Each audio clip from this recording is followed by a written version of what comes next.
What's up guys? So for the past 2 months, I've been trying this gacha game called Arknights, which I know has been out for forever, but nonetheless, I had some free time on my hands and wanted to try a new gacha game.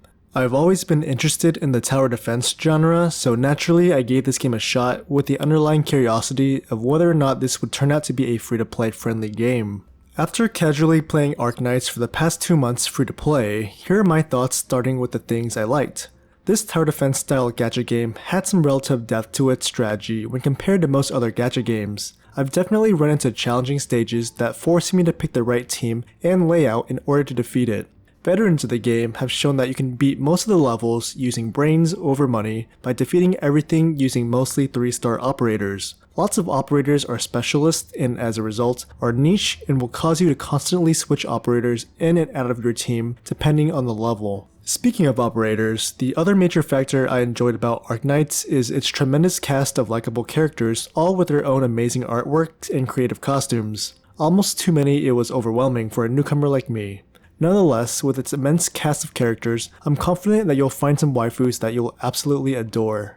As I mentioned previously, veterans have proved that you can navigate most of the game's content with 3 and 4-star operators, which gives some reassurance that you don't need a team of top tier 6 stars to find success in the game. For me, my team consisted of a variety of 3 to 6-star operators depending on the level. As I've just mentioned 6-star characters, I want to briefly talk about the summoning system. From what I've experienced so far, I would say the summoning system in Arknights is pretty fair. They have some pity systems in place that can guarantee you at least a 5-star within the first 10 pulls for certain banners, and if you've been pulling a great deal without getting any 5 or 6-star characters, then your success rate to pull one will steadily increase with every summon. I took advantage of these special banners and they have given me a fair amount of 5 and 6-star operators. Arknights also has a plethora of events and reruns that will allow you to earn some 5 and 6-star operators and the occasional free costume. In addition to this, some events I've participated in have been very generous with giving free rewards such as Orundum, which is the currency used to pull characters. Now, onto some things you might not like about Arknights. Stamina can run out very quickly. This can be viewed as both a good and bad thing. It's good in the sense that it doesn't require much of your time, and that you can accomplish your daily missions fairly quickly, thus making this a fantastic side game. On the other hand, late game upgrades will be very expensive, which will take you a long time to get with just how little things you can get done from so little daily stamina. While we're on the topic of resources, the most valuable resource in the game would be the Originium, or the special currency that you can buy with real money. This resource can get you virtually anything in the game, and you can only earn them freely through defeating missions and events for the first time. Since it's a limited resource, you have to save and spend it wisely.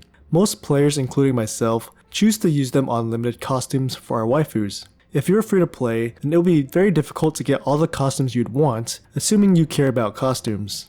In summary, what do I think about Arknights, and will I continue playing it? With playing Arknights for the past 2 months, I've got to conclude that yes, this game is very friendly towards free-to-play players. First and foremost, it is a tower defense game, and given its nature, it is a very enjoyable side game. So if you're someone who isn't really into tower defense games, or you're looking for a game that you can sink hours into every single day, then you should probably look elsewhere. If you don't mind the chibi animations, and the waifus are all you care about, then I'd say give this game a try. With the vast cast of waifus, the constant events and reruns, I'm confident there will always be something for you to do as a new and coming player. Even if you are free to play, the game's events and summoning system provides for a fair opportunity for acquiring lots of free stuff. To answer the second part of my earlier question, yes, I will continue playing this for the foreseeable future.